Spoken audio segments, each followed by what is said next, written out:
Good morning, everyone. My name is Taryn, and thank you so much for stopping by my channel, Nicole Flower House.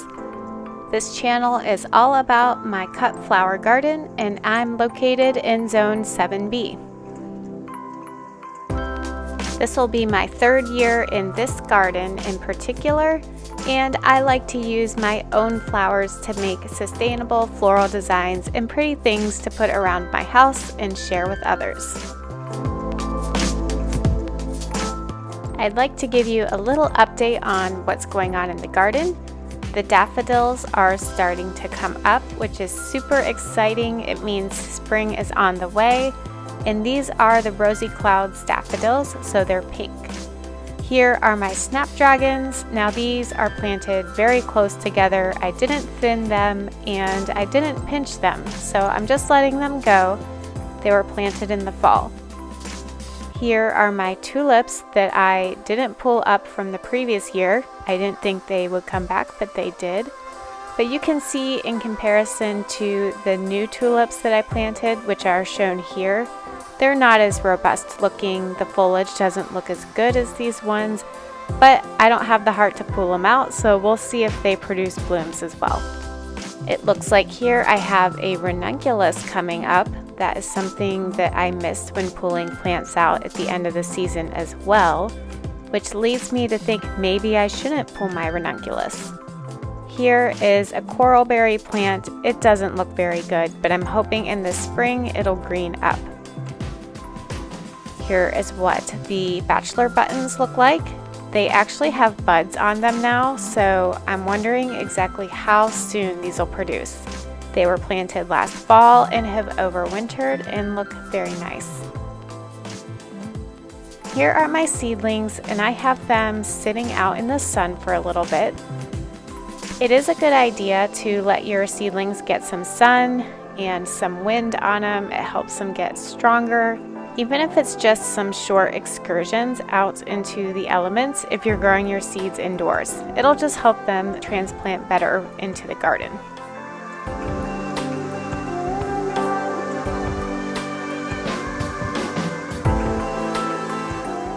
And this year I'm also trying something a little different in that I have my seed lights set up in our garage.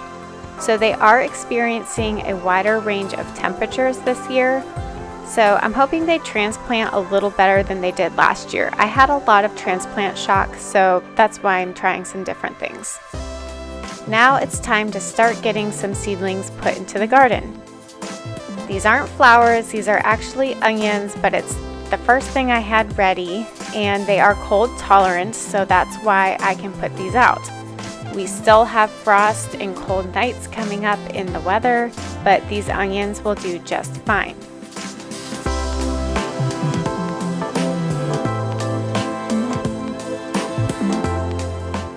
As I've mentioned in previous videos, this year I started all my seeds at different times.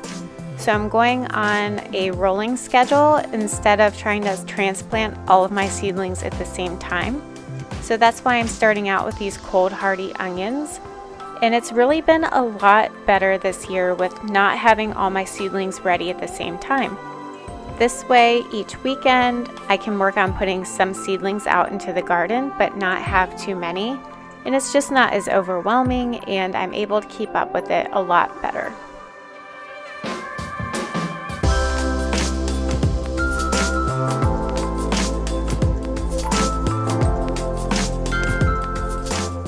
Now, I don't know if you've noticed, but I'm using the handle portion of my hand rake to make the holes for these little transplant plugs to go into the ground. It's working out very nicely.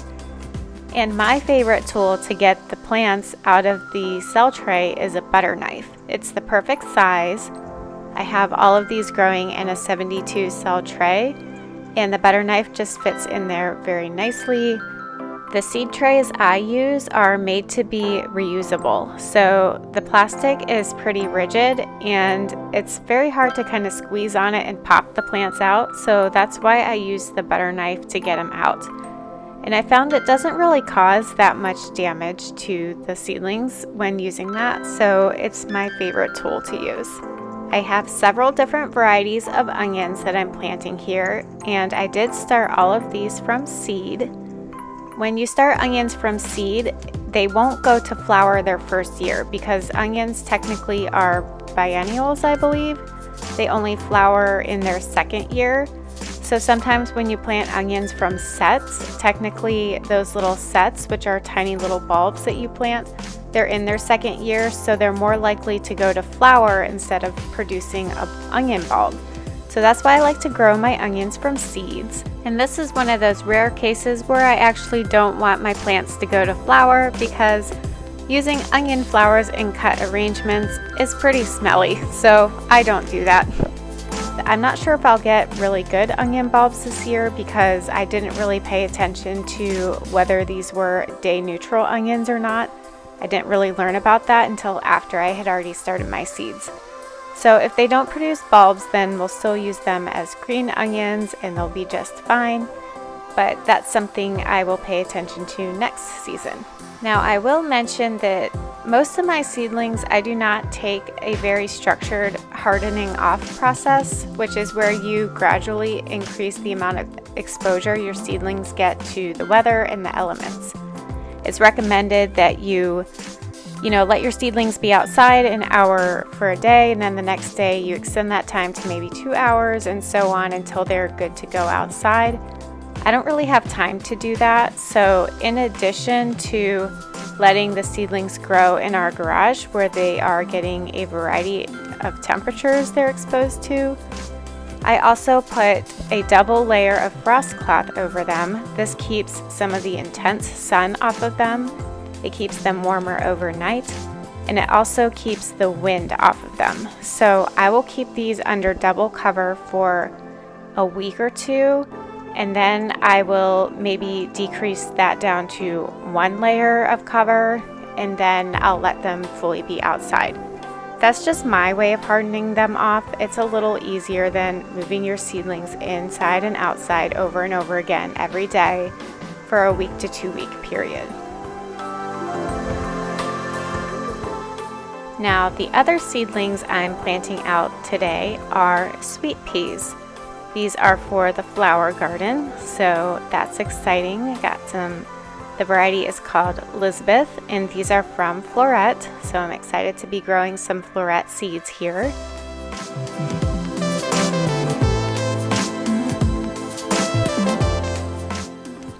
Sweet peas are also something that can handle frost and cooler temperatures.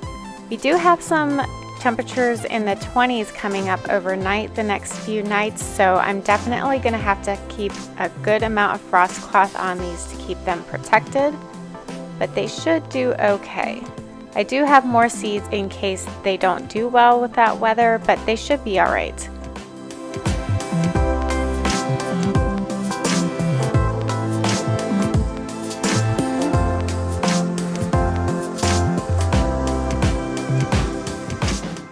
Now you will notice that I'm not using my butter knife to get these plugs out of the seed tray.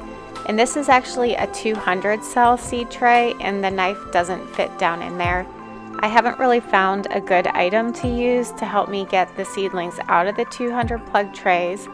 I haven't tried very hard either. I can usually squeeze them a little bit and pop them out. This tray is again reusable, but it's not as rigid as the 72 cell tray. Now these roots are just going crazy on these plants. That can happen because of bottom watering, and it teaches the roots to grow downwards. And also sweet peas have very large root systems and like to grow very deeply. So that's another reason there's a lot of roots happening at the bottom of this tray. And it's just time to get them out of the tray. Half of these sweet peas that I'm planting are from Johnny's seeds, just a mix, and the other half are the Floret seeds. I do have a third variety here from Floret called Piggy Sue, and at first I didn't think any of these were going to germinate, but then all of a sudden I got 3 of them that popped up about a week to 2 weeks later than the other Floret Elizabeth seeds. So these ones just must be on a little bit of a longer timeline, so I'm going to give that variety more time in the seed tray before I transplant those out into the garden bed. Okay, so now all these sweet peas are in the garden bed and ready to go. I really need to put some mulch on top of this soil, but I just don't have any on hand right now. I finished moving 20 yards of mulch last weekend, and I actually have more on the way. I didn't quite get as much mulched as I wanted to, so when that arrives, I will have something to put on the soil.